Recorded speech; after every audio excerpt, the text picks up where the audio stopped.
जी हाँ, लाडपुर एरिया में अगर आप 12 से 36 एरिया स्क्वायर फीट का फ्लैट लेते हैं, 2 बेडरूम का फ्लैट, तो 35 लाख में पड़ेगा। तो वहीं शहस्त्रधारा रोड की बात करें, 1485 स्क्वायर फीट का फ्लैट लेते हैं जो कि 2 बेडरूम का फ्लैट है, ये आपको पड़ेगा करीब 42 लाख का। 3 बेडरूम फ्लैट 64 लाख में, तो वहीं 2 बेडरूम का फ्लैट जो कि 1190 स्क्वायर फीट एरिया का है, वो आपको करीब 38 लाख का पड़ेगा।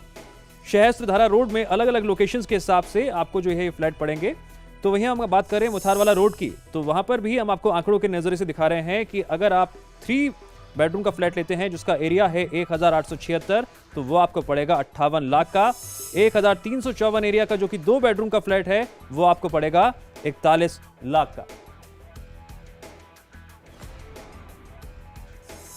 ये लगातार हम आपको आंकड़े दिखा रहे हैं कि किस किस एरिया में आपको जो स्क्वायर फीट एरिया है उसके हिसाब से प्राइस रेंज क्या है।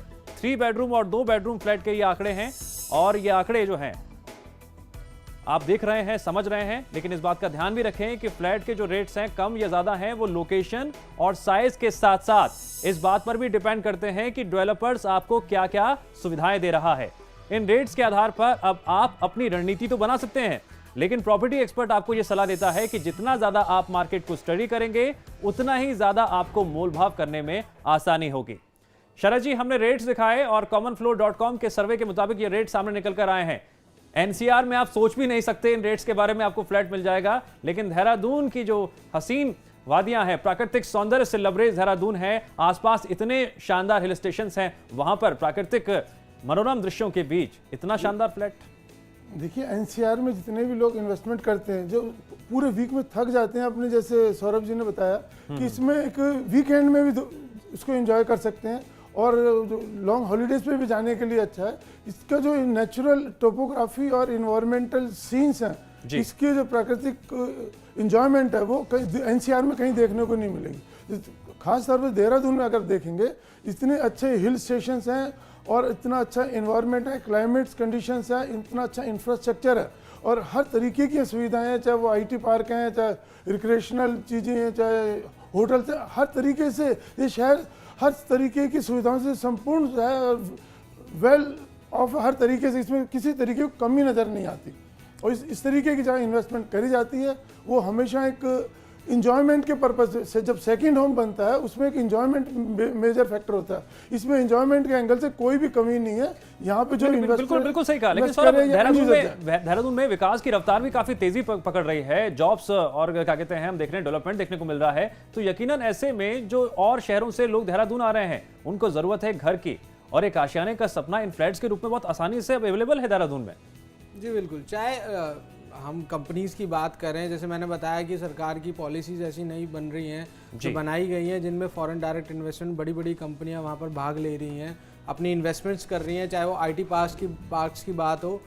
इवन देहरादून में भी कई ऐसे कंपनीज बड़ी आ चुकी हैं, चाहे सहस्त्रधारा पे आईटी पार्क की बात करें, वहाँ पर बहुत सारे रेजिडेंशियल प्रोजेक्ट्स आज की डेट में चल रहे हैं। तो अगर बाहर की सिटीज़ से आके कोई वहाँ पर रहता है, जिन लोगों ने इन्वेस्टमेंट कर सकते हैं, तो उनको वहाँ पर रेंटल्स भी अच्छे मिल सकते हैं। तो अगर डेवलपमेंट की बात करें तो देहरादून इस वक्त एक डेवलप्ड सिटीज में गिने जाने लगा है। जी, वाकई में आपने एम्प्लॉयमेंट अपॉर्चुनिटीज भी तो बढ़ गई हैं। जितना इंफ्रास्ट्रक्चर डेवलप होता है, वहाँ एम्प्लॉयमेंट अपॉर्चुनिटी भी बढ़ जाती हैं, लोगों के एक अट्रैक्शन है यहाँ पे आके बसने की भी है। जी, वाकई में ये रेट्स भी काफ़ी जो हैं अट्रैक्ट कर रहे हैं बायर्स को। और ये जो हम दोबारा दर्शकों को बता दें कि commonflow.com ने ये सर्वे किया है, और उस सर्वे के मुताबिक ये आंकड़े हम आपके सामने एक्सक्लूसिवली लेकर आए हैं, जिसके आधार पर आप आने वाले दिनों में रणनीति तय कर सकते हैं कि किस एरिया में आप फ्लैट खरीदना चाहते हैं। सौरभ, देहरादून से आगे कई अच्छे लोकेशंस भी हैं, हिल स्टेशन हैं, कंफ्यूजन तो होता होगा बायर्स को, क्या करा जाए? देखिए, देहरादून के आसपास के एरिया जो पड़ जाते हैं, अगर देहरादून में कोई इन्वेस्टमेंट कर सकता है तो उनकी रीच में हरिद्वार हो गया, ऋषिकेश हो गया, मसूरी हो गया, ये सब हिल स्टेशन है, तो लोग यहाँ पर डेवलपमेंट कर सकते हैं, क्योंकि ये एक एरिया है जहाँ पर लैंड बहुत है।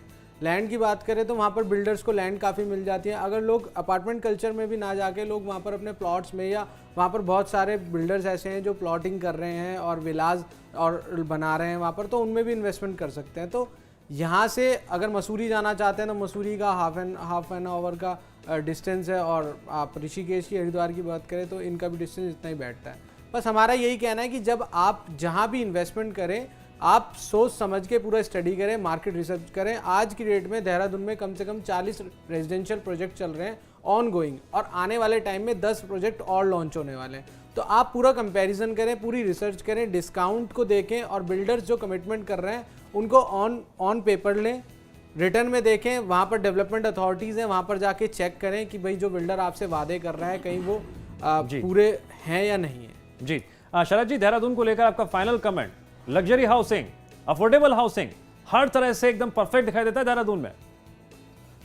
जो आप एक अल्टरनेटिव हाउस लेते हैं जिसे सेकंड होम कहते हैं, उसमें जब तक पूरी लग्जरीज वाली चीज़ें नहीं होंगी उस इन्वेस्टमेंट का कोई फायदा नहीं। जितना देहरादून में दिल्ली से सबसे करीब पहले देहरादून ही पड़ता है, जो एक हरिद्वार और सबसे रिलीजियस साइड से भी आता है। इसकी जो लोग रिलीजियस फीलिंग रखते हैं, यहाँ पे इन्वेस्टमेंट देहरादून में करके डेली अप एंड डाउन करके उसकी इंजॉयमेंट कर सकते हैं।